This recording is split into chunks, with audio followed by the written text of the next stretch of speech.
Think being a hitman is glamorous.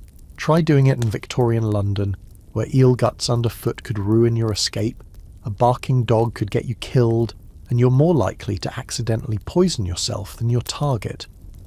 Here's why Victorian assassins had the world's deadliest day job, and the job itself was their worst enemy. So before you get too comfortable, take a moment to like the video and subscribe, but only if you genuinely enjoy what I do here. Let me know in the comments where you're tuning in from, and what time it is for you. It's always fascinating to see who's joining us from around the world. Now dim the lights, maybe turn on a fan for a gentle breeze, and let's ease into tonight's journey together. You are a memory, a phantom in the swirling grey of London. You're a footnote in a forgotten police ledger, a name whispered in a smoky gin palace. But before you were a ghost, you were just a really incompetent murderer with hygiene issues that would make a medieval peasant gag.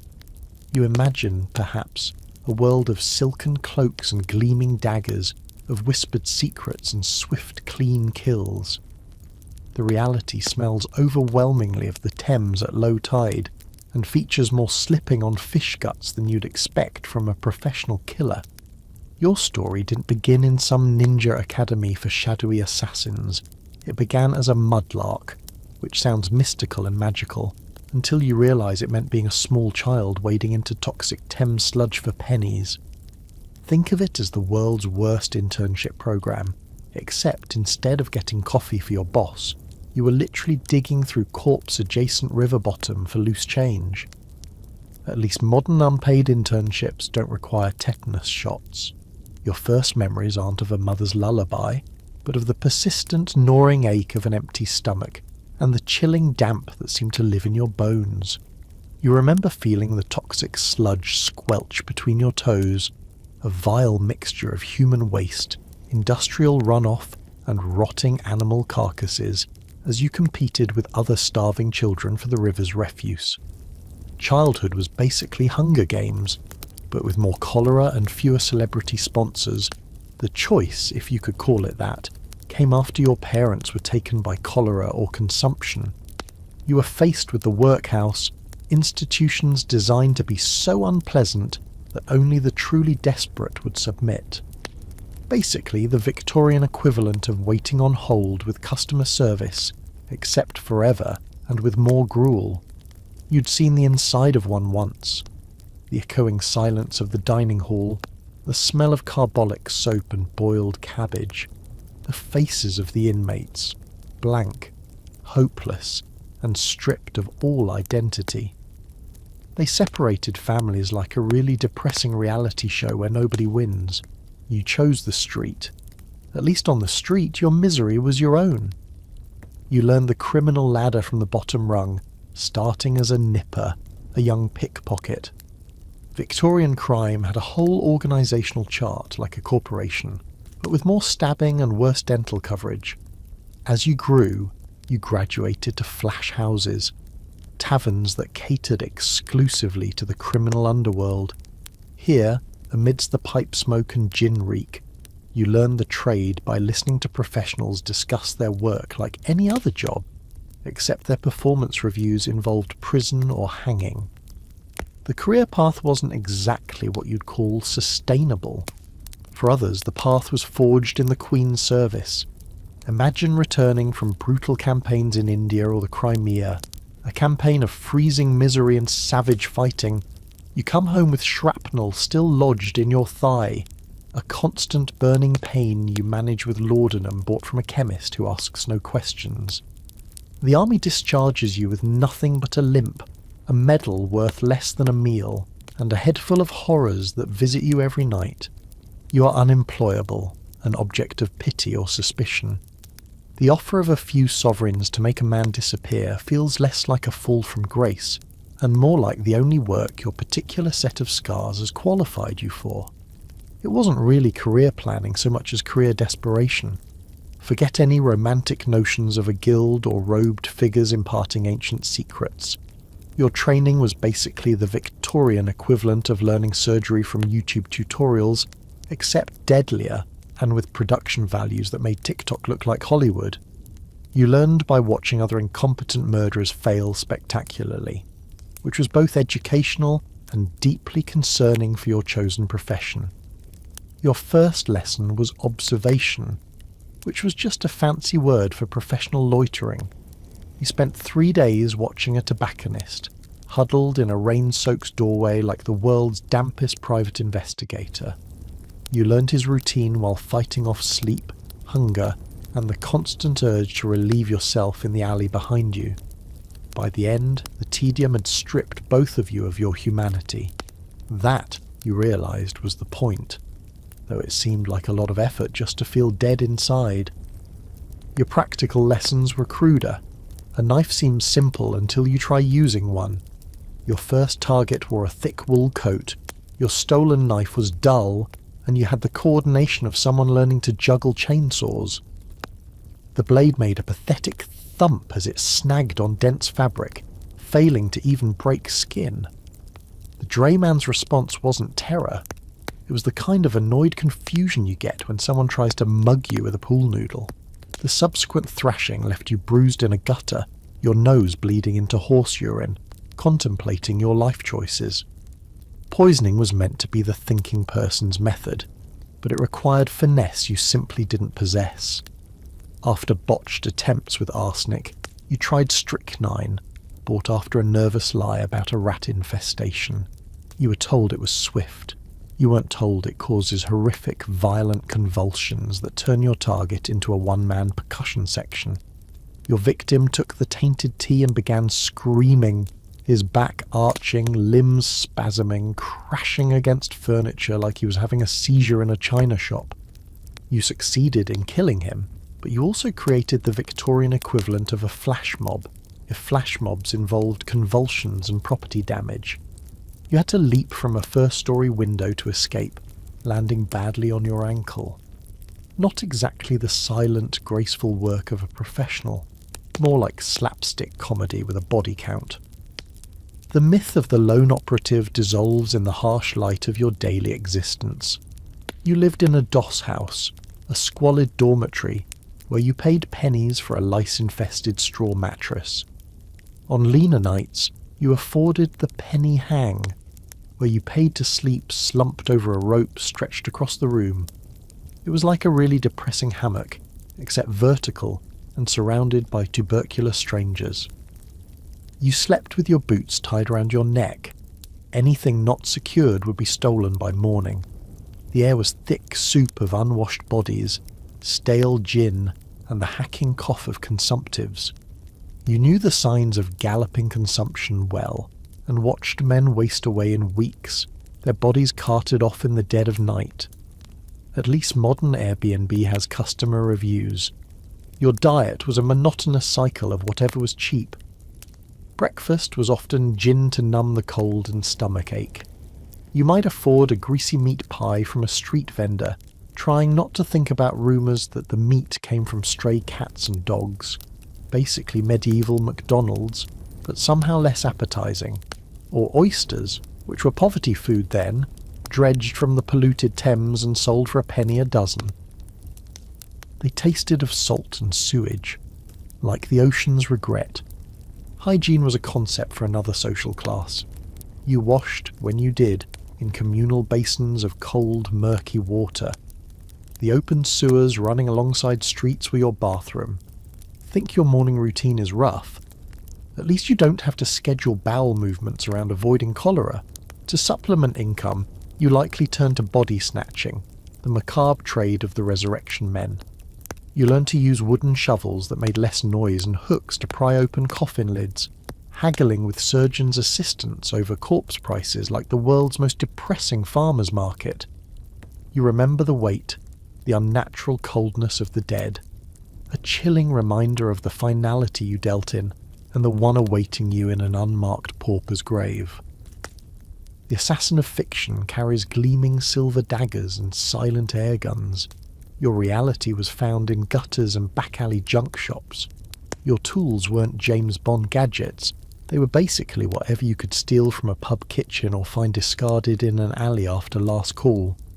Your primary weapon was a gully knife, a heavy single-edged blade favoured by sailors, or a simple kitchen knife stolen from a public house. You spent tedious hours sharpening it on stone steps, the grating sound a constant reminder of grim work ahead. More often, you resorted to a slungshot, a heavy stone sewn into leather, like a medieval stress ball except designed for stress relief through skull fractures. If you were truly destitute, a broken bottle from the gutter served the purpose. These weren't weapons of finesse. They were tools of savage, clumsy violence that would make a caveman embarrassed for you. Poisons were your attempt at sophistication, but you were a butcher trying to be a chemist. Beyond arsenic and strychnine, you might scrape phosphorus from matchstick heads and dissolve it in tea. It caused slow, agonizing death that mimicked natural illness, but also made the victim's breath and waist glow faintly in the dark, a rather inconvenient side effect that made covering up the crime like trying to hide a crime scene with glow sticks. If you possessed a firearm, it was likely a cheap pepper-box revolver, notorious for inaccuracy and tendency to chain fire, where all barrels discharged at once, potentially injuring you as much as your target. It was basically Russian roulette, but for everyone in the general vicinity. Your network wasn't a web of loyal informants. You relied on street Arabs, the legions of homeless children. For a penny, you could hire a newsboy as lookout to whistle if a peeler came around. But their loyalty was economic. A rival could offer tuppence and they'd sell you out without a second thought. It wasn't malice, it was business. The same business you were in, just with better customer service standards. Your missions weren't grand affairs of state. You weren't toppling empires. You were handling the sordid loose ends of a grimy world. Your targets were ordinary people in desperate circumstances. Cheating husbands, rival shopkeepers, talkative witnesses to petty crimes. It was less cloak and dagger, more unpleasant family squabbles with bloody resolutions. Let's imagine a typical job, a masterclass in failure. The target, a merchant who's been cheating his business partner. The plan, simple ambush in a foggy alley near the docks. You wait an hour, damp seeping into your coat, the stench of fish guts thick in the air. You hear his footsteps. You step from the shadows, knife ready. At that exact moment you slip on discarded eel skins, landing hard on your back like a very deadly banana peel gag. The merchant yelps and scurries away. A stray dog starts barking incessantly. A window opens above and a woman shouts, "Be quiet down there." You've failed to kill your target, but you've successfully annoyed an entire street and somehow made a dog your nemesis. But what about success? Let's say you manage to quietly dispatch an elderly pawnbroker. There's no struggle, no grand confrontation, just a brief, sad silence. You find the cash box. It contains less than half what you were promised. A life, it turns out, is worth about a month's rent and a few dozen pints of gin. Now the real work begins. The paranoia. Every footstep behind you sounds like a constable. You can't return to your doss house. Someone might have seen you. You make your way to an opium den to trade coins for oblivion, lying there trying to erase the image of the old man's surprised eyes. Even in success, there's no peace, just the desperate need to forget. The job is never truly over. It lives inside you like a cold, heavy stone. The consequences of failure were absolute. Capture meant Newgate Prison, a place of stinking, overcrowded cells where jail fever ran rampant. You'd await trial crammed into a dark cell with a dozen desperate men, the air thick with sweat and despair. At least modern prison has cable TV and recreational activities that don't involve dying of typhus. The trial at the Old Bailey would be a brief, humiliating spectacle. The penny press would have a field day, with sketch artists capturing your most pathetic moments, and reporters dubbing you with ridiculous monikers like the Shoreditch Slasher. Your medical history would become public mockery, your syphilis a supposed sign of moral decay rather than just really unfortunate career hazard. If convicted, you faced the new drop, gallows outside the prison where public hangings were major civic entertainment. Crowds would gather, drinking gin and eating pies, treating your final moments like a theatrical performance. Cheap pamphlets called broadsides with crude woodcuts of your crime would be sold to the crowd. Your death would literally become a souvenir. Transportation to Australia was the alternative. Months in prison hulks, floating hellholes of disease, followed by the journey in dark, cramped convict ship holds. It was like being erased from the world, except with more scurvy and fewer frequent flyer miles. Even within the criminal world, you were a pariah after botched jobs. Men would stop talking when you approached. No one would offer work. You were seen as clumsy, unlucky, a liability who brought police attention. This gang shame isolated you even from the outcasts, proving that even criminals have professional standards. Failure was your default state. It could be a clumsy slip, a drunken boast, or cold calculation from an associate. Imagine sharing a pint with a man you consider a friend after your last job. The tavern doors swing open. Two Bow Street runners enter. Their eyes meet yours. You look at your friend and see it in his face. Not surprise, but resignation. He doesn't meet your gaze as he pockets the reward money. Betrayal wasn't emotional. It was economic. Your life was worth less than his security. A sound business decision, really. But what if you were one of the lucky few who avoided all that? What did success look like after 20 years? You're now in your late 40s, which feels ancient. You live in the same squalid doss house. Your body is a wreck. A gin blossom nose mapping broken capillaries, a hacking cough from smog, trembling hands from cheap gin and frayed nerves. You're riddled with syphilis, causing confusion and rage. You're too old, too slow, too unreliable for serious jobs.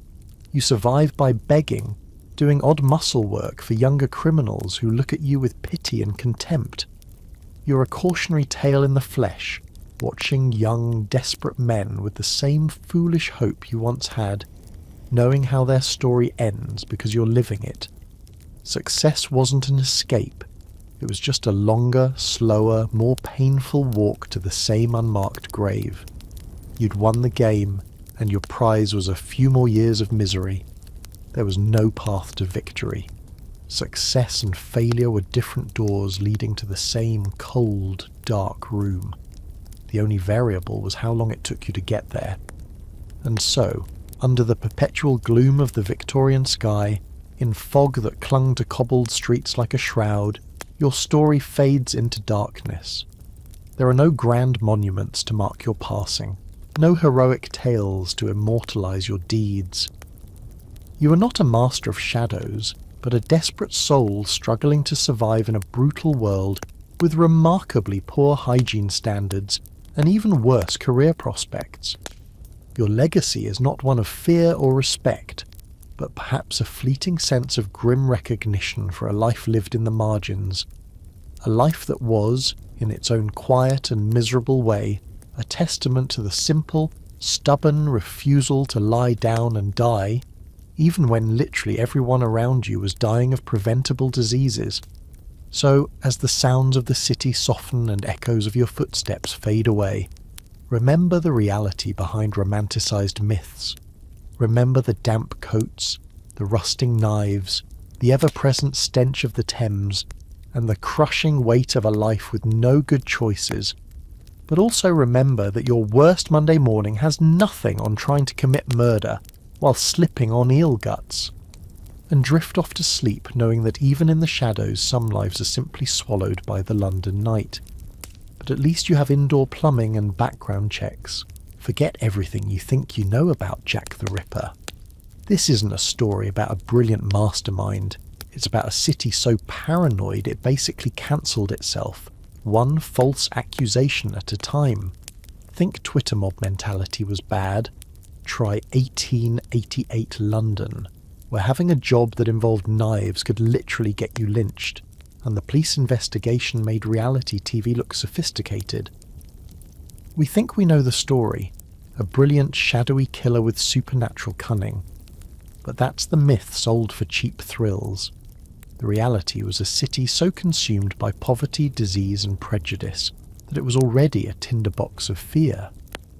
The murders didn't start the horror. They just lit the fuse on a city ready to devour itself. It's not just about a killer.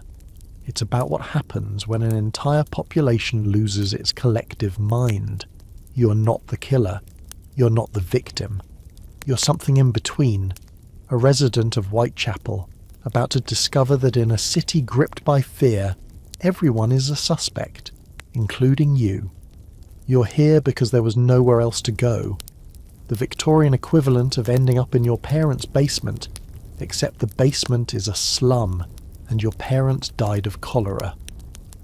Perhaps you came from the countryside, lured by promises of city work that turned out to be as reliable as a dating app profile.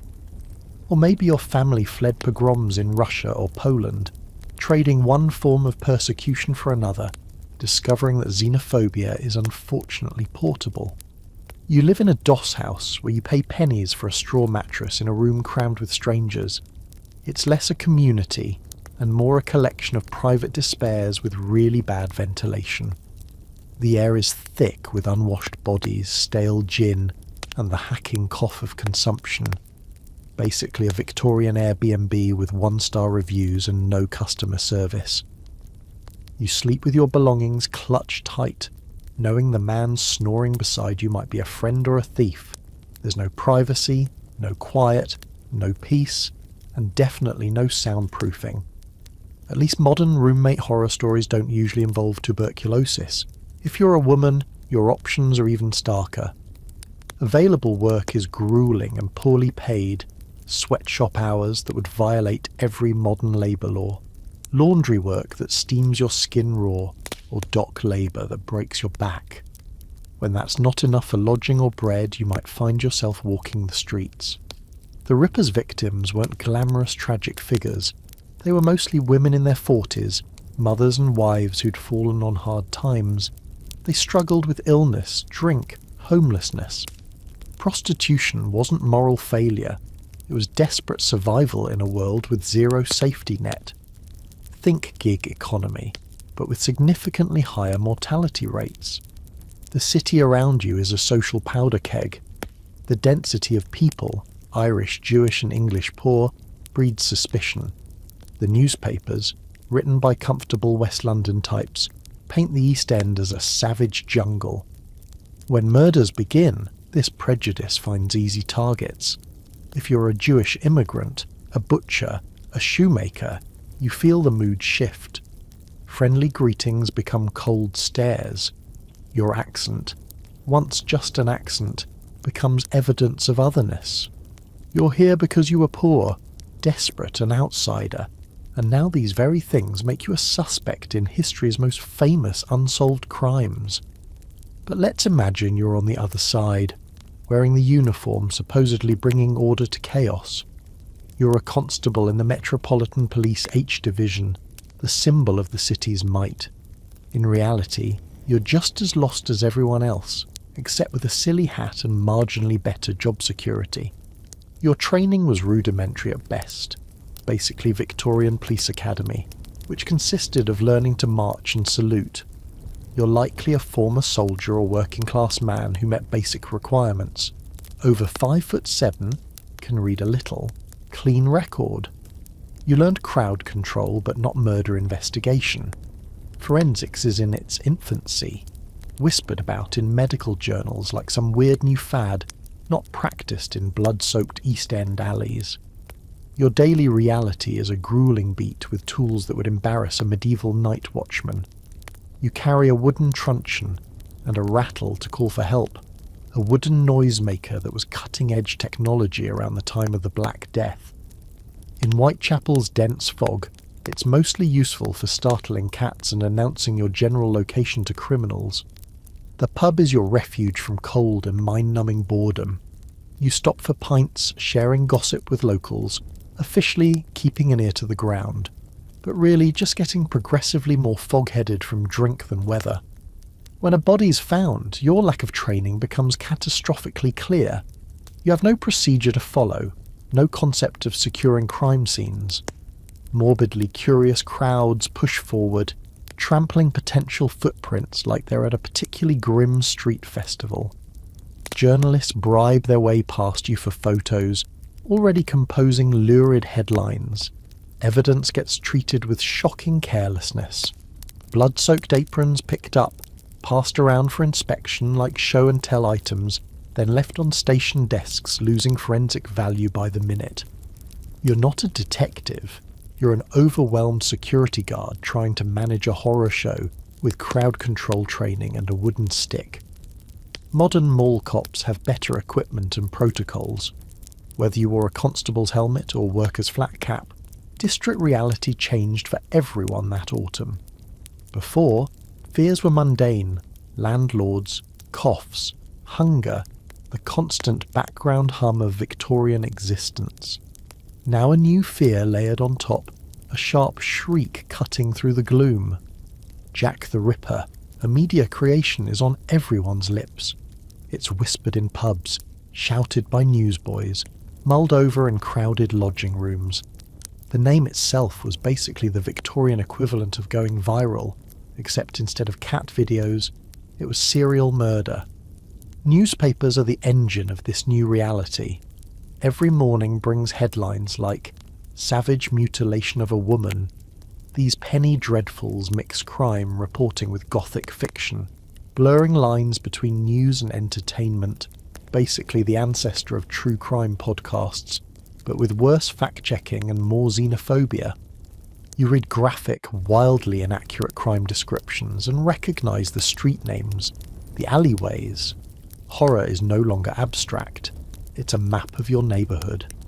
Your familiar geography has become a landscape of terror, like Google Maps, but exclusively showing murder locations. There's grim irony here. More neighbours will die from cholera, typhoid or starvation than ever fall to the killer's knife.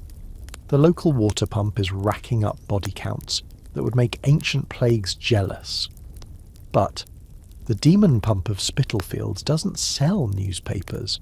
The city obsesses over a knife-wielding man while true systemic killers go ignored. It's like focusing on shark attacks while ignoring heart disease. Fear becomes tangible. A simple walk home becomes a terror journey. Every shadow holds threats. Footsteps behind you on cobblestones make your heart pound. You begin looking at neighbours differently. Paranoia settling in like the damp. Except damp doesn't usually result in lynch mobs. The fear wasn't just of being a victim, but of being seen as the killer.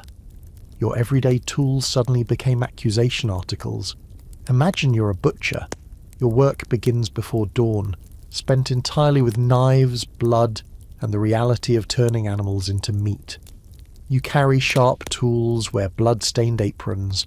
For years this was normal. Now it's a suspicion mark. Walking home, you feel neighbours' eyes on you, hear whispers. He knows his way around a knife. Your professional skill, steady hands and sharp blades, has become your greatest liability.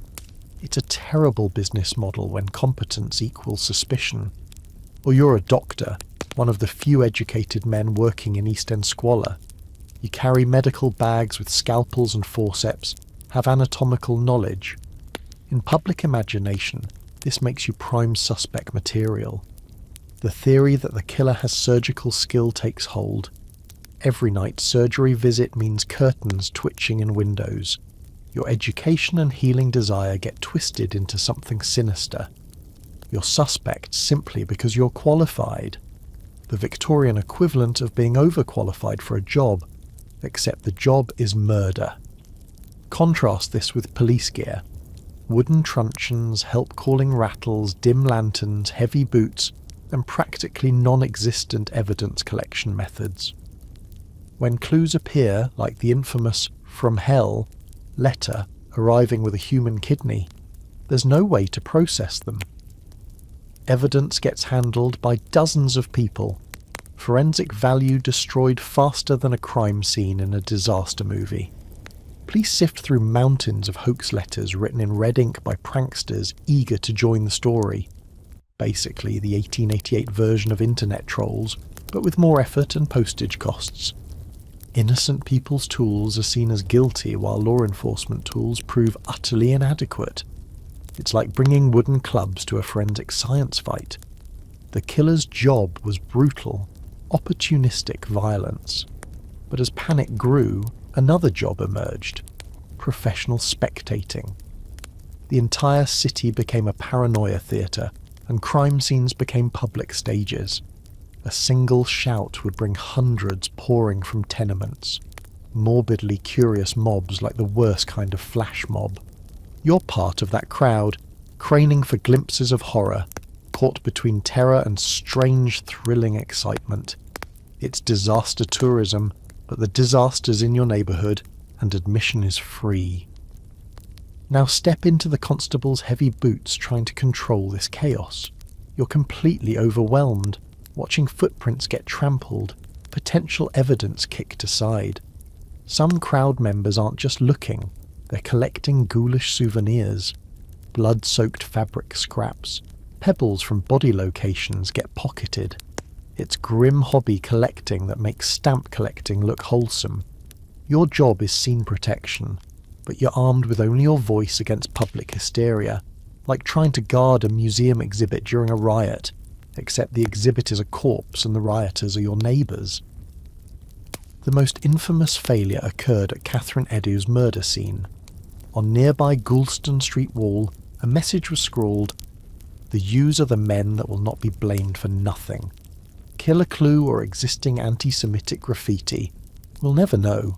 Police Commissioner Sir Charles Warren, fearing the message would incite anti-Jewish riots, ordered immediate wall scrubbing. No photograph taken, no proper transcript made. The authorities' priority became brutally clear. Preventing public disorder mattered more than preserving potential clues. The city feared itself, the known mob, more than the unknown phantom it was hunting. They were more worried about PR than police work. Consequences rippled far beyond immediate crime horror. For murdered women, death was just the beginning of degradation. Imagine you're a victim's family member, grieving. You pick up newspapers only to see your loved one's life reduced to scandalous headlines. Reporters linger on poverty, alcohol struggles, street work. Her tragedy becomes cheap entertainment, the Victorian equivalent of disaster porn. For dozens of unlucky suspects, consequences were devastating. Take John Pizer, a Jewish shoemaker dubbed Leather Apron by press. You're hunted by vigilante mobs, face plastered across newspapers like a wanted poster. You're arrested, but alibis are solid. You're exonerated. Damage is done though. Business ruined, reputation destroyed. Accusation was conviction in public opinion court. It's like being doxxed, but with actual pitchforks. The police force became a national laughingstock. In cartoons, helmets were drawn oversized, truncheons replaced with rubber chickens, not far from public perception truth. This led to internal shake-ups, but in 1888, it was profound institutional shame. Modern police departments have PR teams. Victorian ones just had humiliation. On grander scales, hysteria reinforced London's class divides. Press portrayed East End as hellish cesspool. Murders became proof that poor and immigrants were dangerous classes needing control. Panic didn't unite the city in grief. It fractured it further, deepening prejudice and solidifying walls between haves and have-nots. It's like social media outrage, but with actual geographic segregation. The hunt for Jack the Ripper is unequivocally a failure story. The killer was never caught. His identity remains history's greatest mystery, testament to complete investigation failure. 5 canonical victims, possibly others, never received justice. But that's not the only failure. The press failed the public, feeding panic with sensationalism instead of information. City institutions failed vulnerable citizens. The community failed, succumbing to xenophobia and paranoia waves. It's like every system failure happening simultaneously, which would be impressive if it weren't so tragic. Yet in a twisted way, 1,888 events were resounding success. Failure to catch the killer ensured his immortality. By remaining faceless, Jack the Ripper transcended sordid crime reality. He became cultural myth, no longer just a pathetic murderer of destitute women, but the archetypal serial killer, first modern celebrity of his kind. He would have had fantastic social media presence, probably with verified check marks and sponsorship deals. This cultural success was built on institutional failure foundation. His infamy let the city focus on a single, terrifyingly simple evil monster rather than confront complex, uncomfortable truths he exposed. The city succeeded in proving it feared scandal and social unrest more than seeking justice. It succeeded in creating entertainment legend for generations. Most successfully, it completely ignored real lessons from that terrible autumn. Systemic failures of housing, sanitation, and social welfare that created the Ripper's dark world were conveniently forgotten, overshadowed by thrilling identity mystery. Jack the Ripper succeeded in becoming history's greatest whodunit precisely because everyone involved failed so profoundly at basic duties. It's the ultimate example of failing upward. And so, fog over Whitechapel never truly lifts. It lingers in history's alleyways, shrouding truth in mystery and speculation. That autumn of terror isn't just horror about a faceless killer prowling gaslit streets. It's a sadder, more intimate story about a city devouring itself in paranoia fever. In the frantic search for a single monster, Londoners found countless smaller ones. In mob, xenophobic whispers. In penny press, lurid headlines. In panicked, incompetent leadership decisions. They turned alleys into stages, neighbours into suspects, human tragedy into cheap, thrilling entertainment, basically inventing modern true crime culture, but with worse production values. So if you ever imagine a sinister top-hatted figure gliding through London mist, remember the whole truth. The real, pervasive monster of 1888 wasn't only the shadow-hiding knife man. Sometimes he was the crowd member pointing fingers at wrong people. Sometimes the journalist composing life-ruining headlines for sales. Sometimes the pub-sitting constable spilling ale on his badge while the real killer slipped away into night. The most terrifying part? We're still capable of the same collective madness, just with better technology and faster information spread. At least now we have actual forensic science and background checks. Small comfort. But hey, progress is progress, even when it's embarrassingly slow. Think your morning commute is rough? Picture this. You're rushing across London Bridge, and suddenly you're hit with a smell so catastrophic that people are literally fainting and falling into the street. Not from a garbage truck or a broken sewer line, but from the entire River Thames, which has essentially become a city-sized toilet that hasn't been flushed since the Roman Empire left town. Welcome to London, summer of 1858, where the phrase "something smells fishy" would have been an insult to fish everywhere.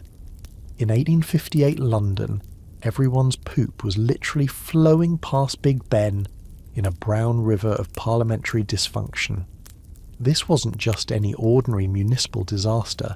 This was the summer when the most powerful empire on earth was brought to its knees by its own bowel movements.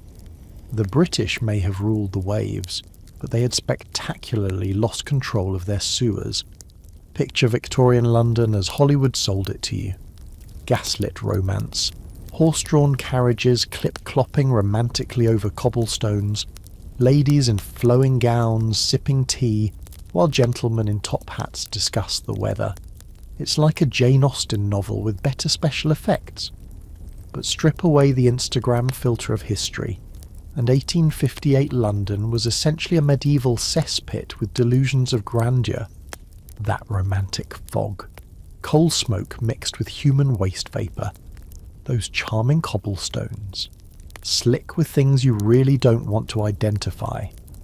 In the long, brutal summer of 1858, London discovered that being the centre of the world's most powerful empire meant absolutely nothing when your river had transformed into a giant outdoor latrine. This is the story of the Great Stink, when London's deadliest assassin wasn't a person with a knife, but the city itself with a smell that could literally knock you unconscious. Trust me, after this story you'll never complain about an overflowing garbage disposal again. You are a Londoner. The year is 1858, and you are about to discover what it's like when your morning coffee routine includes dodging floating corpses and breathing air thick enough to chew. This disaster wasn't an overnight development. It was more like a slow-motion train wreck that took centuries to reach peak awfulness. Think of it as the Victorian equivalent of watching someone build a house of cards in a hurricane while insisting everything is fine. Your London is the ultimate success story gone horribly wrong. It's 1858, and you're living in the largest, wealthiest, most technologically advanced city in the world. London is basically the iPhone of cities. Sleek, powerful, and absolutely everyone wants one. The population has exploded to over 2.5 million people, all crammed into a space that was designed when the biggest crowd you'd see was maybe a few hundred people at the local market. It's like trying to run a modern data centre on dial-up internet. Technically possible, but you're going to have problems.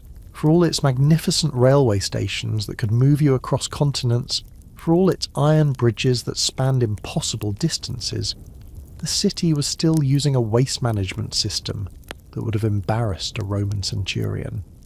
Every flush toilet, and there were precious few of them, every chamber pot, every factory, every slaughterhouse sent their offerings directly into the Thames.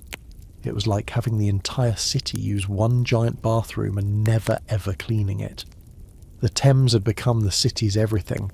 Its highway, its sewer, its water source, and its graveyard. Every day, hundreds of tons of human waste poured directly into the water. The blood and guts from slaughterhouses turned sections of the river red. Not a romantic sunset red, but more of a crime scene that's been marinating for decades red.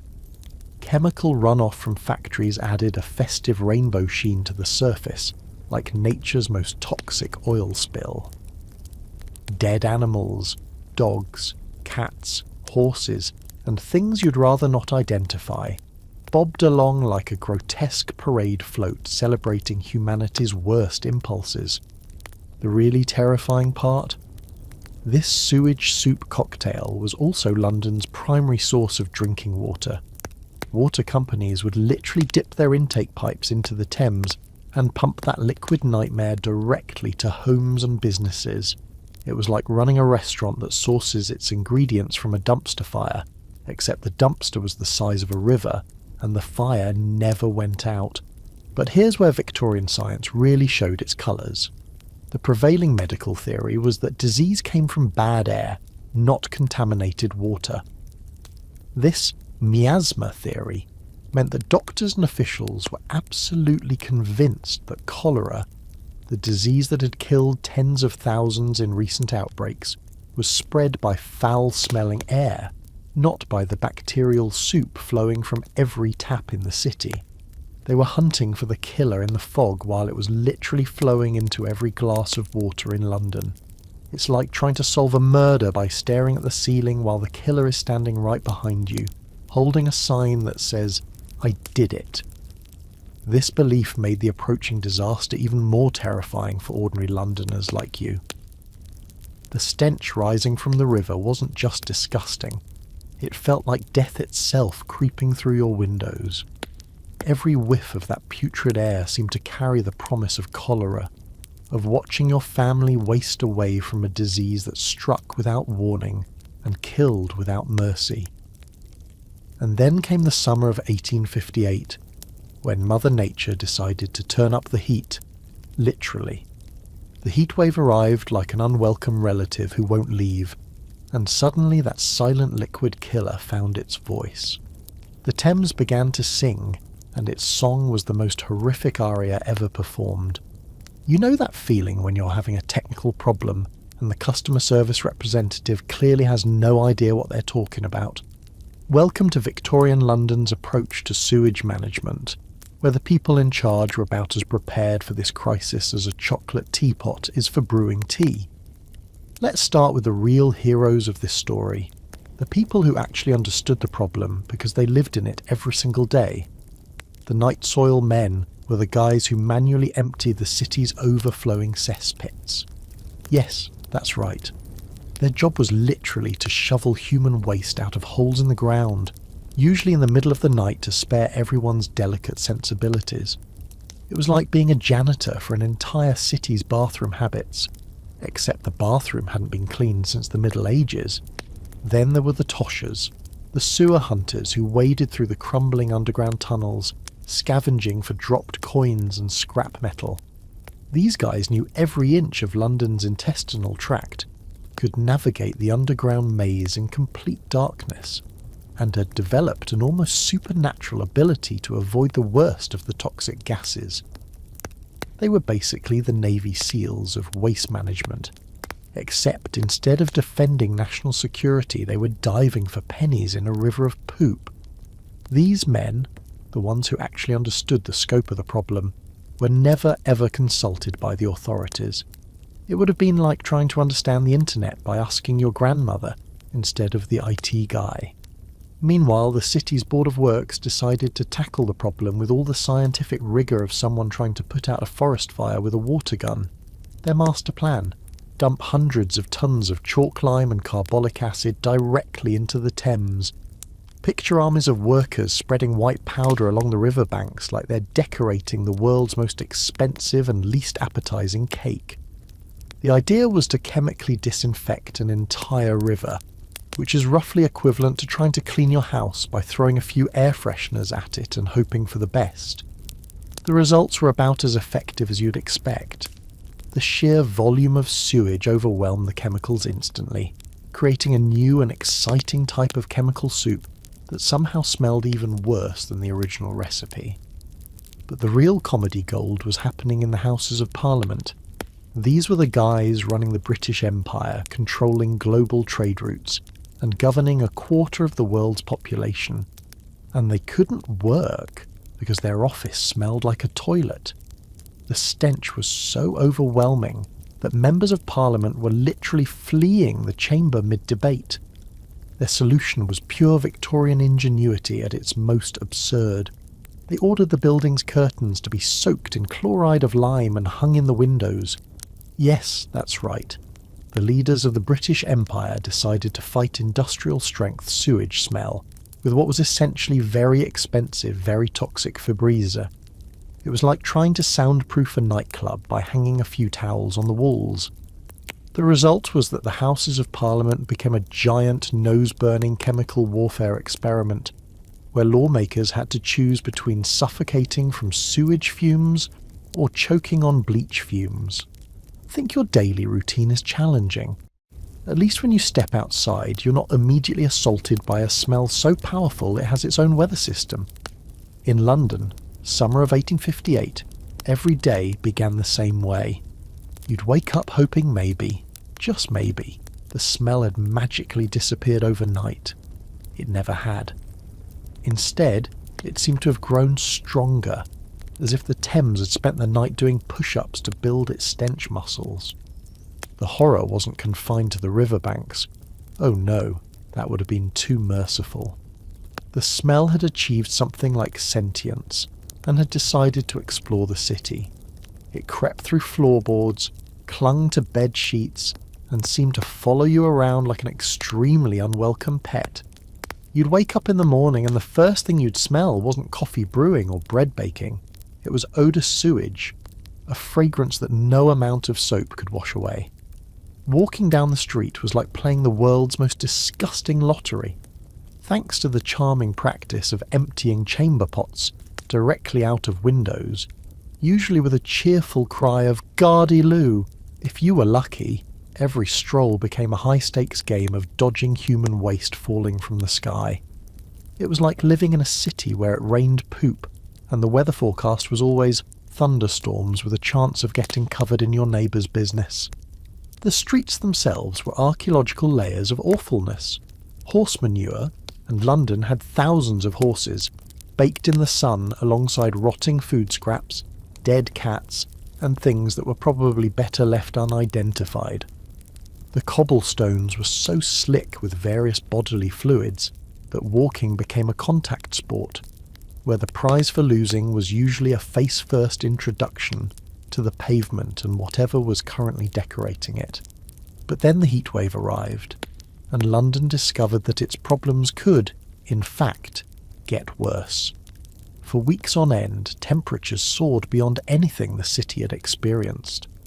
The sun beat down mercilessly, turning the Thames into a slow-cooking stew of human waste and industrial chemicals. It was like someone had decided to turn London into the world's largest outdoor toilet, and then aimed a giant heat lamp at it just to see what would happen.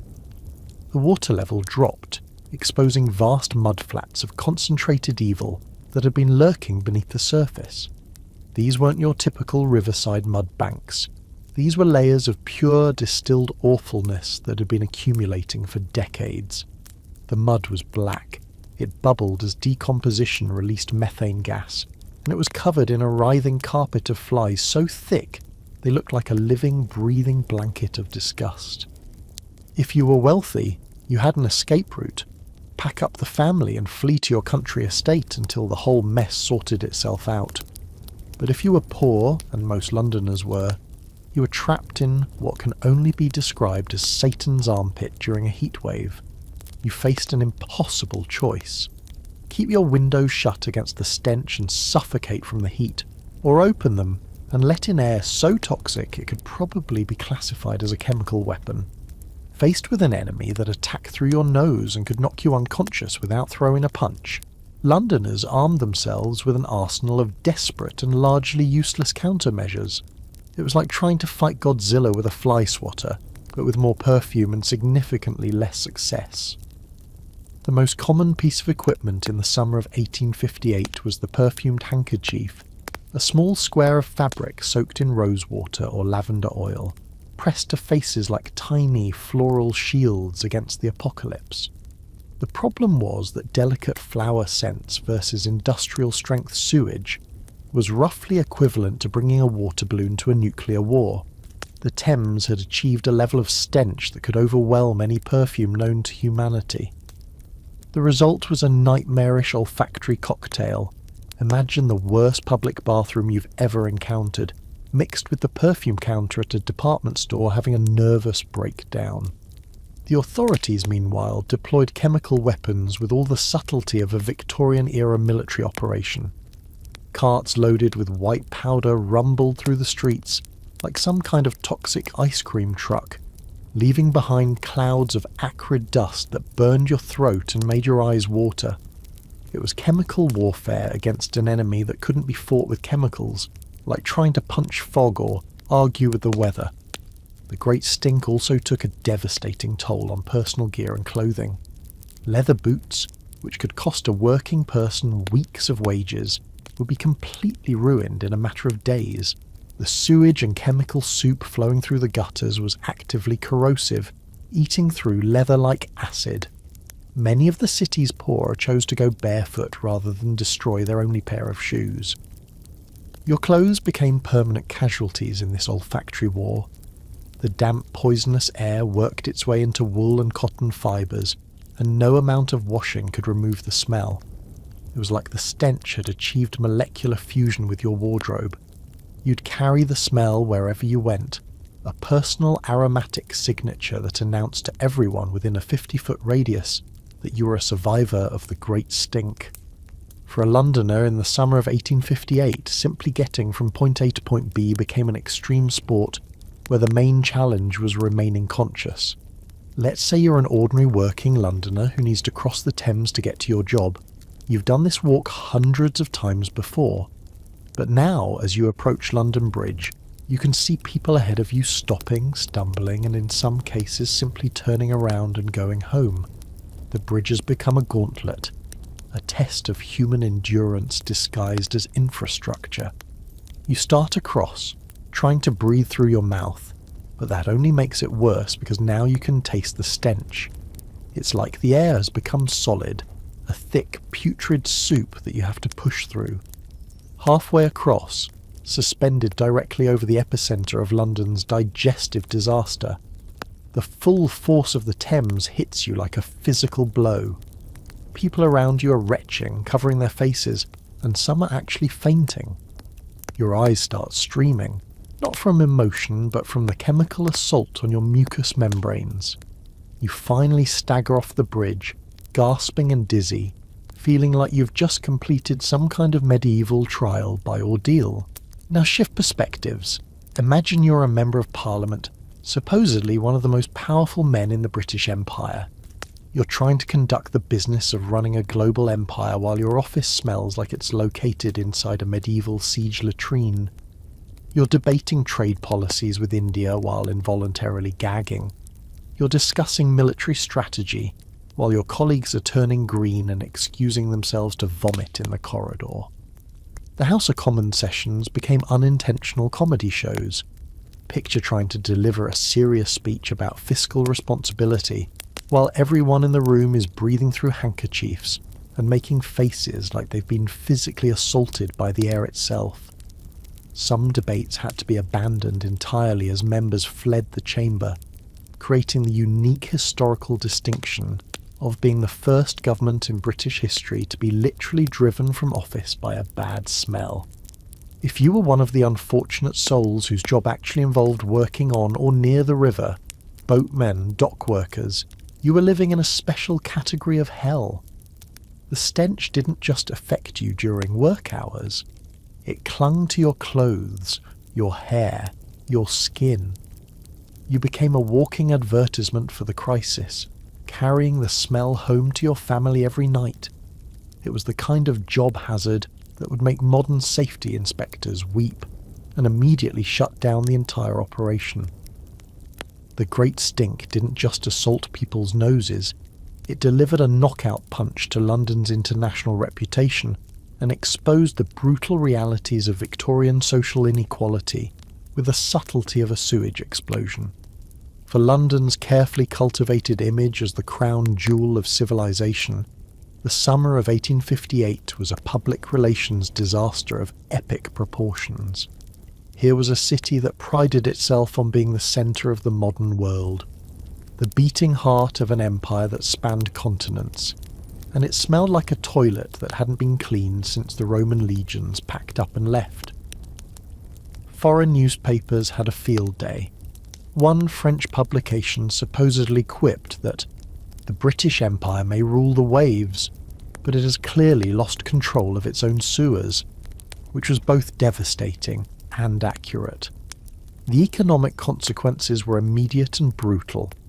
Property values near the Thames plummeted faster than you could say, "Eau de sewage." Riverside businesses, restaurants, shops, offices simply closed their doors rather than try to serve customers who were too busy vomiting to make purchases. But the real story was about class, and the Great Stink told that story with olfactory brutality. The wealthy could escape, pack up their families and flee to their country estates where the air was clean and the rivers weren't bubbling with human waste. They treated the crisis like an extended vacation, a temporary inconvenience that could be solved with a change of scenery and a generous application of money. The poor, meanwhile, were trapped in what can only be described as environmental justice in reverse.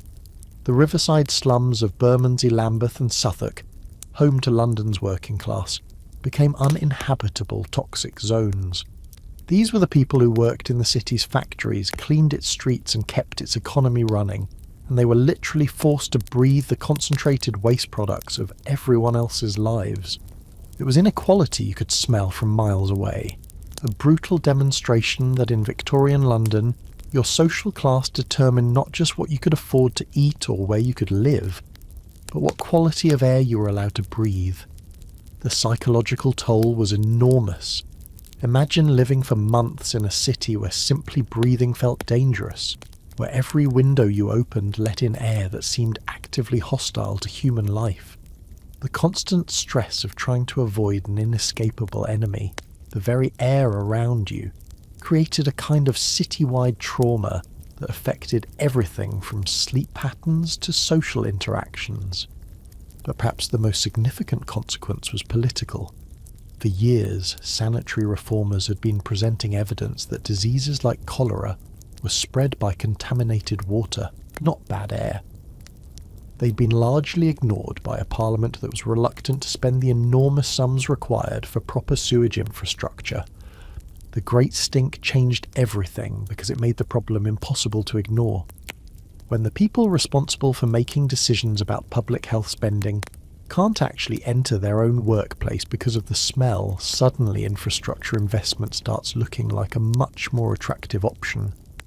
The stench succeeded where years of scientific evidence and humanitarian appeals had failed. It got the attention of people with power. London had to be brought to its knees by its own waste, had to become a laughingstock on the international stage, had to literally drive its own government from office with a smell before it finally found the political will to fix the problem properly. The immediate disaster was a catastrophic failure of urban planning and basic human decency. The quick-fix solutions were expensive disasters that succeeded mainly in creating new and exciting types of chemical pollution. London, the greatest city in the world, had failed at the most basic task of any urban centre, managing its own waste. But here's where the story becomes fascinating. Sometimes the most spectacular failures create the conditions for the most remarkable successes. The Great Stink was so unbearable, so impossible to ignore, that it finally forced action on a scale that matched the problem. In a matter of weeks, Parliament authorised the creation of a revolutionary new sewer system under the direction of Joseph Basil Gett, a brilliant engineer whose plans had previously been rejected as too expensive. It was like finally hiring the expert who'd been telling you how to fix your problems after you'd tried every possible wrong solution first. Basil Gett's vision was extraordinary. Over 1,100 miles of street sewers and 82 miles of massive main intercepting sewers that would carry London's waste far downstream, away from the city's water supply. The project was a marvel of Victorian engineering, a hidden underground cathedral of public health that would transform London from a toxic nightmare into a model of urban sanitation. It effectively eliminated cholera from the city and created the infrastructure foundation for the modern metropolis. The system was so well designed that much of it is still in use today, over 160 years later, a testament to what can be accomplished when you finally decide to solve a problem properly instead of just throwing perfume at it. The ultimate irony of the Great Stink is that London needed to hit absolute rock bottom, needed its own waste to literally drive its government from office, before it would invest in the infrastructure that could have prevented the entire crisis. But there's a deeper lesson here about human nature and social change. Sometimes societies need to experience the full consequences of their failures before they're willing to make the hard choices necessary for real solutions. And so, as autumn rains finally came to wash the streets and swell the Thames, the Great Stink slowly began to recede from London's air. The immediate crisis faded, but its memory lingered like a ghost made of industrial-strength sewage, a reminder that even the most powerful civilization is only as strong as its plumbing. Take a moment to think about your own daily routine. This morning you probably turned on a tap and clean drinkable water came out. Water that has been filtered, treated, and tested to standards that would have seemed like magic to a Victorian Londoner. You used a flush toilet connected to a sewage system that efficiently carries waste away from your home to treatment facilities that would have been beyond the imagination of 1858's greatest engineers. You walked outside and breathed air that, while perhaps not perfect, doesn't contain the concentrated waste products of millions of your neighbours. You crossed bridges without fear of fainting from toxic fumes. You conducted business in buildings that don't require chemical-soaked curtains to make them habitable. These aren't luxuries. They're the invisible infrastructure of modern life. the taken-for-granted miracles that separate us from the nightmare of the Great Stink.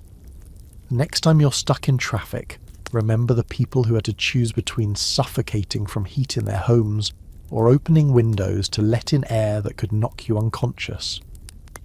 When you're annoyed by your city's construction projects, think about London's desperate attempts to fight industrial sewage with perfumed handkerchiefs and hope for the best. When your tap water tastes a little off, remember that Londoners in 1858 were brewing their tea with water that contained things that would make a modern hazmat team run screaming. The story of the Great Stink is ultimately about human resilience and the power of reaching your absolute limit.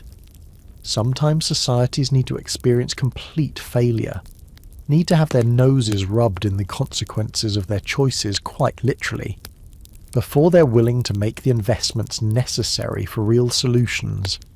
So as you drift off to sleep tonight, breathing clean air in a world where clean water flows from your taps and waste disappears efficiently when you flush, take a moment to feel grateful for the invisible army of engineers, public health officials and sanitation workers who ensure that your city doesn't smell like Victorian London in the summer of 1858. The Great Stink reminds us that civilization is not a permanent achievement, but an ongoing project, requiring constant maintenance, investment, and attention to the unglamorous but essential systems that keep us healthy and alive. Sweet dreams, and remember, at least you don't have to worry about your morning commute, including a tactical decision about which route will expose you to the least amount of airborne human waste. Some problems really are better left in the past. Think your family dinner conversations are awkward? At least when your relatives serve you passive-aggressive comments with dessert, they're probably not literally trying to poison you. You think modern dating is toxic. In Victorian England, "Till death do us part" wasn't just a romantic vow. It was more like a personal challenge, and some people took it very literally. Picture this. You're swiping through a dating app, complaining that your match turned out to be not what their profile promised. Now imagine if disappointing dates were solved not by ghosting someone, but by actually making them a ghost. Welcome to the Victorian era, where relationship problems were sometimes resolved with a teaspoon of arsenic and a cup of Earl Grey, and where "it's not you, it's me" was replaced by "it's not you, it's the rat poison I just served you." You think you've got trust issues because someone read your messages and didn't reply? Victorian spouses had to worry about whether their morning tea was going to be their last meal. Modern couples therapy involves talking about feelings and communication breakdowns. Victorian couples therapy involved wondering if your spouse was slowly murdering you, and the only way to find out for sure was to wait and see if you died horribly. Close your eyes and picture the Victorian Tea Party as Hollywood sold it to you. Elegant ladies in flowing dresses, delicate china, polite conversation about the weather, maybe some light piano music in the background.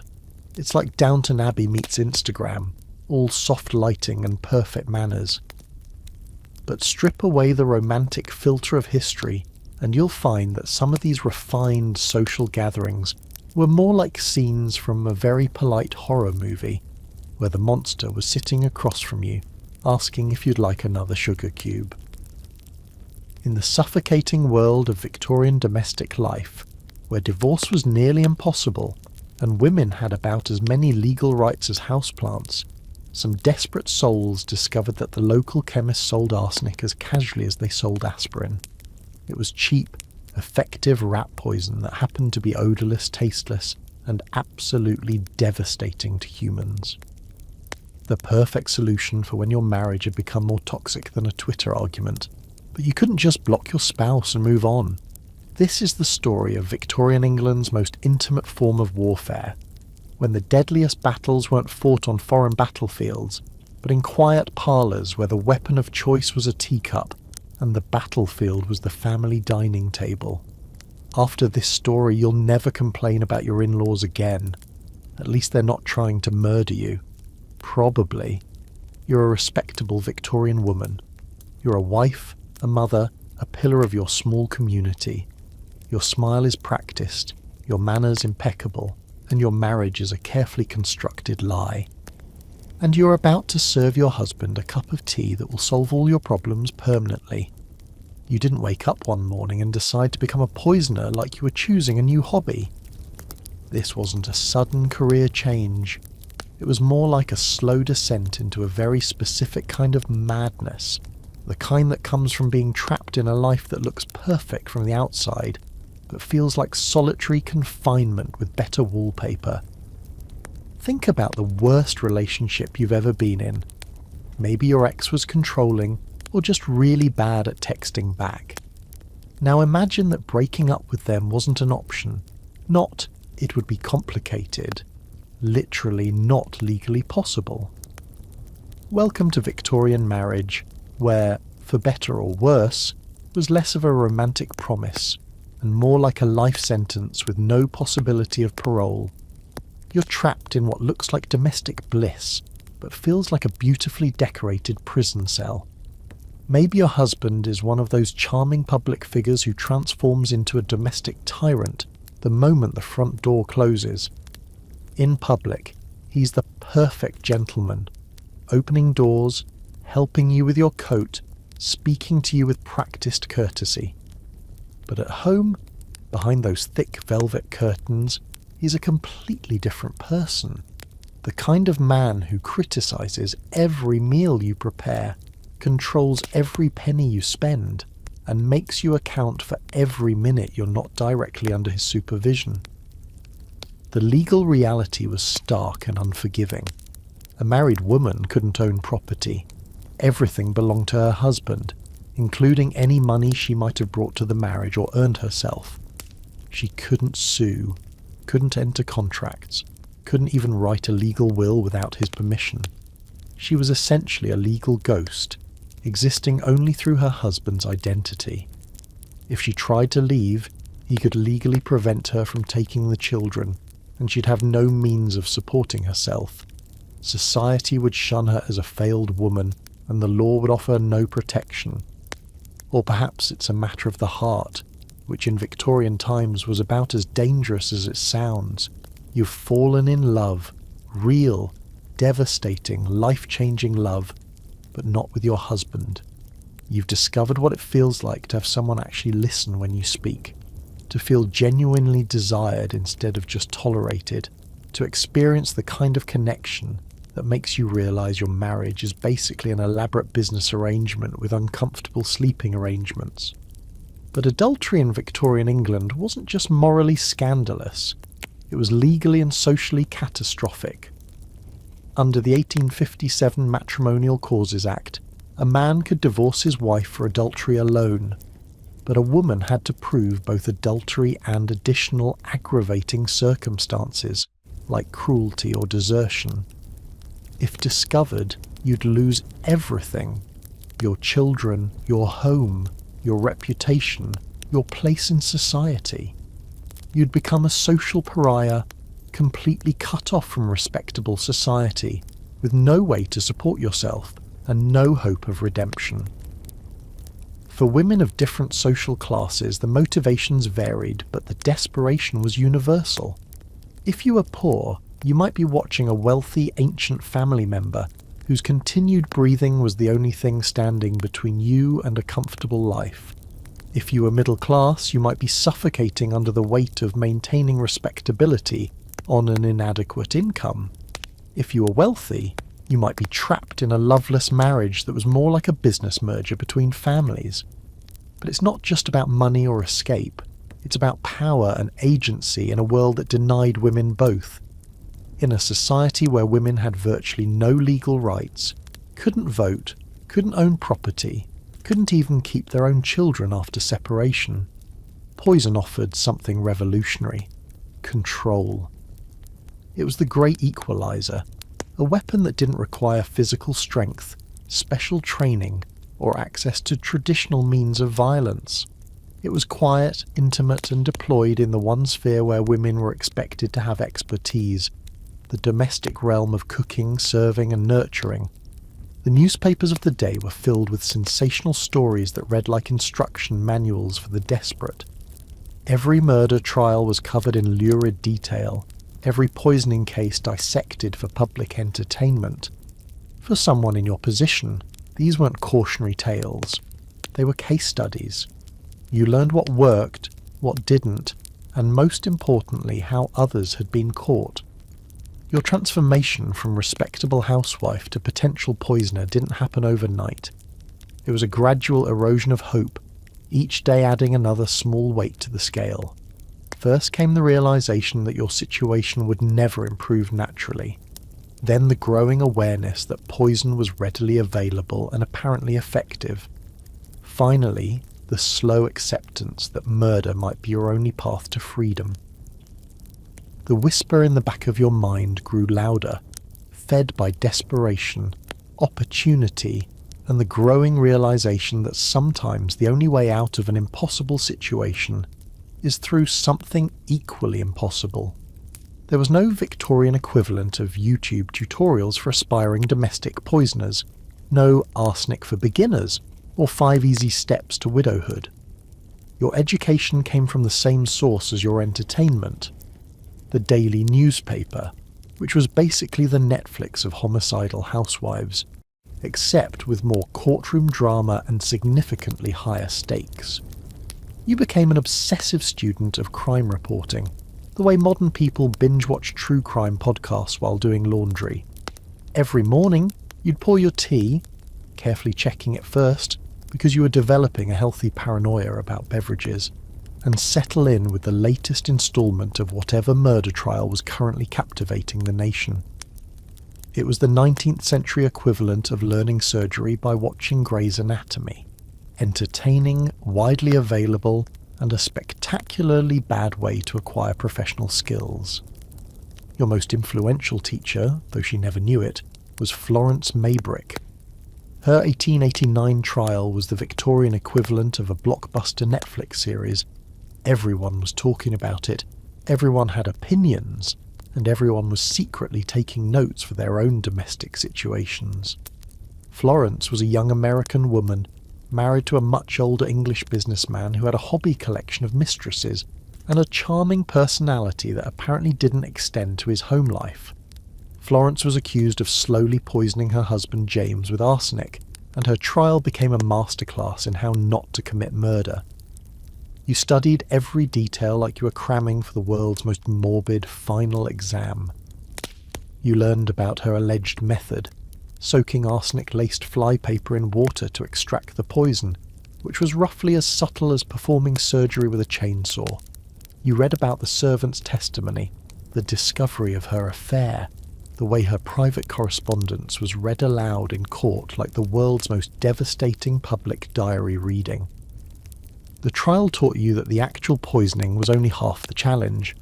Surviving the public autopsy of your character was the other half. Florence's affair was used as evidence of her murderous intent, because apparently Victorian logic suggested that if you were unfaithful to your spouse, you were obviously capable of killing them. But your real education happened right in your own home, where you handled arsenic compounds more often than you realised. It was in your face powder. Yes, women literally put arsenic on their faces to achieve that fashionably pale, dying of consumption look that was all the rage. It was in the gorgeous green wallpaper that covered your parlour walls, creating a decoratively toxic environment that was slowly poisoning everyone in the house just by existing. And of course, it was readily available at the local chemist as rat poison, sold with about as much oversight as a bag of flour. This casual familiarity with arsenic was both blessing and curse. On one hand, it made the poison feel less like a sinister weapon, and more like just another household chemical, somewhere between baking soda and furniture polish on the domestic danger scale. On the other hand, this familiarity bred a dangerous overconfidence. You started thinking of arsenic like a particularly strong spice. Surely you could figure out the right amount just by trial and error, except trial and error in poison management isn't like trying new recipes. Get the dosage wrong and you don't end up with an overcooked roast. You end up with a husband who dies dramatically and obviously, thrashing around the parlour while making sounds that would bring the neighbours running. But the most terrifying part of your amateur education was learning about the new science of forensic toxicology. Men like Alfred Swain Taylor were revolutionizing criminal investigation by developing chemical tests that could detect arsenic in human tissue long after death. It was like trying to commit the perfect crime only to discover that forensic science had just invented the perfect detective, and that detectives specialized in exactly the type of crime you were planning. The human body, it turned out, was like a biological evidence vault, carefully preserving proof of your crime for future investigators to discover. Your training program consisted entirely of reading about other people's mistakes, while having no practical experience and no one to ask for advice. It was like learning to drive by reading about car accidents. You knew what not to do, but you had no idea how to actually do it right. Your stage was the Victorian parlour, a room that represented everything contradictory about your life. Beautiful, suffocating, and designed more for show than for actual human comfort. Think of it as the Instagram feed of Victorian domestic life. Everything looked perfect, but the reality behind the carefully curated surface was slowly driving everyone insane. The parlour was crammed with heavy furniture that seemed designed to make movement difficult, thick curtains that blocked out natural light like they were afraid of vitamin D, and enough decorative objects to stock a small museum dedicated to dust collection. It was the kind of room that looked impressive in photographs, but felt like being trapped inside a very expensive coffin. The air was always stagnant, heavy with the scent of beeswax and the dreams of women who had given up hope of ever breathing freely again. This was your battlefield, and your weapon was the most innocent object in the room, the tea service. Victorian tea time wasn't just a meal, it was a sacred ritual, a carefully choreographed performance of domestic perfection that happened multiple times a day. It was like being trapped in Groundhog Day, except instead of learning piano or French poetry, you were perfecting the art of appearing calm while planning homicide. Every day at 4 o'clock you performed the same routine with the precision of a Swiss watchmaker and the nerves of someone defusing a bomb. The silver tea service would be brought out, heavy, ornate pieces that cost more than most people earned in a year but somehow always needed polishing. You'd arrange the cups just so, set out the sugar bowl, now potentially weaponized, and wait for your husband to settle into his usual chair with his newspaper. This daily performance was psychological torture disguised as hospitality. You had to maintain perfect composure while your heart was doing its impression of a hummingbird on cocaine. Every clink of porcelain sounded unnaturally loud. Every casual question about sugar preference felt loaded with sinister meaning. You'd watch your intended victim discussing the weather or complaining about business while you calculated dosages and wondered if today would be the day your carefully constructed life would either end or finally begin. The worst part was the waiting. Modern relationships have closure. You break up, you block their number, you burn their stuff, and you move on. Victorian poisoning was like the world's slowest, most stressful cooking show. You'd serve the potentially lethal tea, and then wait, watch. Look for symptoms while making polite conversation about whether the roses in the garden were doing well this season. The paranoia was constant and exhausting. Every unexpected caller at the door could be the police. Every servant's sideways glance could mean they suspected something. Every delayed reaction from your victim meant you might have to go through this entire nerve-wracking process again tomorrow and the day after that, until either your husband died or you had a complete nervous breakdown, whichever came first. Adding to this domestic nightmare was the growing spectre of forensic science. You'd read in the papers about new chemical tests that could detect arsenic in human tissue months after death. Gone were the days when you could count on death being the end of the story. Now it might just be the beginning of a much longer, much more public sequel involving exhumations, chemical analysis, and very uncomfortable questions about why your late husband's corpse was full of rat poison. And if you miscalculated the dose, If your husband didn't quietly slip away but instead began violently retching and convulsing right there in the parlour. The polite facade would shatter instantly. The genteel afternoon tea would transform into a medical emergency, with servants running for doctors and neighbours streaming in to help. Your carefully maintained reputation as the perfect hostess would be replaced by the much less appealing role of woman whose husband mysteriously collapsed after she served him tea. The Victorian parlour, with its suffocating propriety and rigid social expectations, was the perfect setting for this kind of intimate warfare. It was a place where appearances mattered more than reality, where keeping up the performance was more important than anyone's actual happiness or health. Your weapons weren't the dramatic daggers and pistols of Gothic novels. They were the innocent, everyday objects of domestic life, transformed by context and intention into instruments of quiet destruction. It was like converting a kitchen into a chemistry lab, except your recipe was for homicide, and your main ingredient was available at the corner store. The star of your arsenal was arsenic itself, and acquiring it was disturbingly simple. You remember the day you first bought it, walking to the local chemist with sweaty palms hidden inside your proper lady gloves. You'd rehearsed your story, dreadful problem with rats in the pantry, you understand, and delivered it with the kind of nervous energy that could have been mistaken for embarrassment about admitting to a rodent problem. The chemist barely looked up. He simply reached under the counter and handed you a small paper packet containing fine white powder, like he was selling you baking soda or face powder. No questions, no registration, no, "Are you planning to use this for its intended purpose, or are you about to commit murder?" For the price of a nice meal, you could purchase enough poison to solve your marital problems permanently. The delivery system was pure domestic theatre. The sugar bowl, that heavy ornate silver centrepiece of every respectable tea service, became your Trojan horse. You could mix grains of arsenic directly into the sugar, creating a deadly sweet surprise that would dissolve invisibly into hot tea. Some ambitious poisoners even pressed sugar cubes with small amounts of arsenic, creating personalised death tablets disguised as tea-time conveniences. The teacup itself became your accomplice, those delicate porcelain masterpieces with their hand-painted flowers and gold-trimmed edges. Each one was a work of art, a symbol of refined civilization and domestic harmony. The irony was exquisite, using objects specifically designed to represent hospitality and care as vehicles for their exact opposite.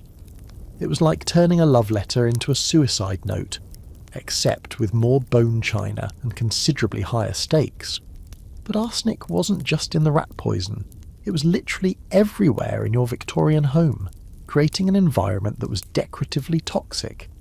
That stunning emerald green wallpaper covering your parlour walls, coloured with Shields green, an arsenic compound that was slowly poisoning everyone in the house just by existing. You were living inside a beautiful death trap, breathing in microscopic amounts of poison every day, while planning to administer much larger amounts to your spouse. Your face powder contained arsenic to achieve that fashionably pale complexion that suggested you were too refined for outdoor activities or good health. Your evening gloves might be dyed with arsenic-based colours. Even your dress fabric could contain traces of the poison in its vibrant dyes. You were essentially living in an arsenic-soaked environment while trying to figure out the right dosage to kill someone. It was like being a walking chemistry experiment in a house made of poison. The most dangerous evidence, however, was your own body language. Victorian ladies were trained from birth to maintain perfect composure under all circumstances, but planning a murder tends to test even the best finishing school education. You became acutely aware of every nervous gesture, the slight tremor in your hands as you lifted the teapot, the way you held your breath while watching your husband drink, the fixed quality of your smile that didn't quite reach your eyes. The tools of Victorian poisoning were remarkable for their ordinariness. No special equipment was required, no suspicious purchases that might be traced later. Everything you needed was already in your home, part of the normal domestic landscape of a respectable household. The weapons were hiding in plain sight, disguised as the very symbols of civilization and domestic harmony that defined your social identity. The moment arrives with the inexorable precision of a Victorian clock. 4 o'clock, tea time, the daily ritual that had become your potential killing ground. This isn't a dramatic midnight assassination or a crime of sudden passion. This is murder disguised as hospitality. Death served on the good china with a side of polite conversation about the weather. You've been preparing for this moment for days, weeks, maybe months. The poison is ready, carefully measured and mixed into one particular sugar cube that sits in the silver bowl looking identical to all the others. You know exactly which one it is, third from the left, slightly smaller than the rest. But to everyone else, it's just another sweet addition to afternoon tea. Your husband settles into his usual chair, unfolding his newspaper with the satisfied grunt of a man who expects his domestic life to continue running smoothly without any input from him. He's completely oblivious to the fact that his wife is about to audition for the role of widow, and that today's performance might be her breakthrough moment. "Sugar, my dear?" you ask, your voice sounding strange in your own ears, like it's coming from very far away or from someone else entirely. Your hand is steady as you lift the silver tongs. Years of practicing perfect hostess behaviour have finally paid off, though probably not in the way your mother intended when she insisted on all those deportment lessons. He nods without looking up from his newspaper, the same casual dismissiveness that has characterized your entire marriage. You select the special sugar cube with the precision of a surgeon, dropping it into his cup with a small, innocent plop. The sound seems unnaturally loud in the quiet parlour, but he doesn't notice. Why would he? It's just sugar, just tea, just another boring afternoon in a boring marriage. You pour the tea, watching as the dark liquid swirls around the dissolving cube. The arsenic is mixing in now, invisible and odourless, transforming an ordinary cup of Earl Grey into something considerably more final. The conversation is the same meaningless stream of domestic small talk that has filled thousands of your afternoons together. Weather commentary, complaints about the servants, observations about the neighbours, the social white noise of Victorian respectability. He takes his first sip and you hold your breath. Nothing. A second sip, still nothing. The poison is working exactly as advertised, completely undetectable, dissolving into the ordinary ritual of afternoon tea like it was always meant to be there. You begin to breathe again, allowing yourself to think that maybe, just maybe, you've actually pulled this off. But then your carefully calculated plan encounters the inconvenient reality of amateur poisoning. Maybe you miscalculated the dose, maybe your arithmetic was off, or you got nervous and added too much, or the arsenic you bought was more concentrated than you expected. Because instead of the quiet, gradual decline you'd planned, your husband suddenly drops his teacup. The crash of porcelain on hardwood is like a gunshot in the quiet room. He's not having a peaceful, mysterious decline. He's making terrible sounds, clutching his stomach, his face contorting in ways that are definitely not consistent with a natural death. The polite fiction of your afternoon tea has just exploded into a grotesque medical emergency, complete with sound effects that would make a battlefield surgeon wince. Your perfect plan has become a disaster movie, and you're simultaneously the director, the star, and the only audience member who knows this isn't an accident. The refined parlour, with its careful arrangements and civilized atmosphere, has been transformed into a scene from a very disturbing play, where the victim won't stick to the script and die quietly like he's supposed to. The immediate aftermath of a botched poisoning was just the opening act of a much larger, much more devastating performance. Once the screaming stopped and the doctor arrived, once the suspicious circumstances were noted and the authorities called, Your private domestic drama transformed into the hottest ticket in town, and you were the unwilling star of a show that everyone wanted to see. Your trial wouldn't just be a legal proceeding, it would be the Victorian equivalent of a reality TV show, complete with daily newspaper coverage, public commentary, and merchandising. Yes, merchandising. Popular murder trials generated everything from commemorative buttons to penny postcards featuring your photograph. You'd become a brand, and that brand was woman who probably murdered her husband with tea time refreshments. But here's where the Victorian justice system really showed its colours. In the absence of definitive proof, they'd put your character on trial instead of your actions. Your entire life would be laid bare like a patient on an operating table, every private moment exposed and examined for evidence of moral deficiency. Your personal letters would be read aloud in court. Imagine having your text messages and emails read to a room full of strangers while reporters took notes for the morning papers. If you'd had an affair, and many accused poisoners had, because being trapped in a miserable marriage tends to make people seek happiness elsewhere, that relationship would become front-page news. Your lover's identity would be revealed, your private correspondence would be published in newspapers, and intimate details of your relationship would be discussed by strangers over their morning tea. It was the Victorian equivalent of having your relationship drama go viral, except instead of being embarrassed online, you might be executed. The newspapers would feast on your story like vultures at a particularly appetizing roadkill buffet. Victorian journalism had discovered that nothing sold papers quite like a murder trial, featuring a respectable woman gone wrong. Headlines would scream about the poison parlour, or death by tea time, or the lady who served murder. Your family would be destroyed by association. Your children would grow up knowing that everyone in town whispered about their mother, the woman who maybe murdered their father with arsenic. Even if you were somehow acquitted, and many women were because Victorian juries were surprisingly reluctant to execute ladies for murder, your life would still be over. You'd be forever marked as the woman who was probably guilty but got away with it. The poison panic that followed these trials revealed the brittle foundations of Victorian domestic bliss.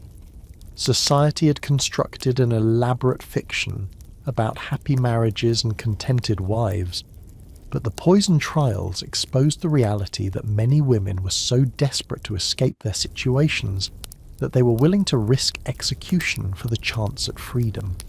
It was like discovering that behind every perfect Instagram family photo was a family group chat full of death threats and escape plans. Communities began viewing social gatherings with the same enthusiasm modern people reserve for root canals. Tea parties became exercises in paranoid surveillance, where hostesses watched guests for signs of suspicion, and guests examined their refreshments like forensic investigators. The simple act of offering someone a beverage carried undertones of potential murder that made every social interaction feel like a psychological thriller. Failure in the domestic poisoning business came in many delicious flavours, each with its own unique blend of humiliation, terror, and ironic justice. The most common failure was the dosage miscalculation. The difference between mysterious wasting illness and dramatic death scene that brings the entire neighbourhood running turned out to be remarkably small. You spend months planning the perfect crime, carefully studying newspaper accounts, calculating dosages, preparing for every contingency. Then you serve the poison tea, expecting a quiet, gradual decline that will be easily mistaken for natural illness. Instead, your husband immediately begins making sounds that can only be described as unnatural and alarming, thrashing around the parlour like he's auditioning for a very disturbing opera. Your subtle murder has become dinner theatre, and all the neighbours are getting front row seats. The most devastating failures came courtesy of the relentless advance of forensic science. You might have thought you'd committed the perfect crime: natural death, no suspicion, successful mourning period, inheritance secured. Then months later, just when you were starting to relax and enjoy your new life as a respectable widow. Some suspicious relative would petition for an exhumation. Modern forensic chemistry could detect arsenic in human tissue long after death, turning the grave into a permanent evidence locker and the corpse into a very reliable witness for the prosecution. But what if you actually succeeded? What if your dosage was perfect, your victim died quietly and naturally, and no suspicion ever fell on you? Did you win? On paper, perhaps. The abusive husband was gone, the inheritance was yours, the lover was free to marry you, the financial problems were solved. You'd achieved your goal and gotten away with murder, which should have felt like the ultimate victory. Except it wasn't. Success in murder, it turned out, came with its own unique flavour of hell. You'd won your freedom, but the price was a lifetime subscription to paranoia and guilt. Every unexpected knock at the door sent adrenaline shooting through your system. Every sideways glance from a neighbour made you wonder if they suspected something. Every newspaper story about exhumed bodies or new forensic techniques made your blood run cold. The guilt was worse than the fear. You'd watch other couples having ordinary marital disagreements, the kind of everyday conflicts that you'd once solved with arsenic, and wonder how you'd become the type of person who jumped straight to homicide. You'd see widows genuinely grieving their husbands and realise that your performance of grief was just that, a performance that you'd have to maintain for the rest of your life. The most successful poisoners often became the most isolated people in their communities. They'd achieved their goal of escape from one trap, only to discover they'd built themselves a different, more sophisticated prison. They were free from their marriages but enslaved to their secrets, liberated from their husbands but trapped by their crimes, financially secure but emotionally bankrupt. In the end, many successful poisoners probably wished they'd been caught. At least prison had a defined sentence with the possibility of eventual freedom. The prison of successful murder was a life sentence with no possibility of parole, no appeals process, and no hope that the sentence would ever end. They'd traded one form of captivity for another, and the new prison was one they'd built entirely for themselves. Sweet dreams, and remember, at least your biggest relationship drama probably won't end up as front-page news in tomorrow's paper, complete with illustrations of you in the defendant's dock and detailed analysis of your moral character. Some problems really are better left in the past, along with arsenic-laced sugar cubes and the desperate women who served them with perfect Victorian hospitality.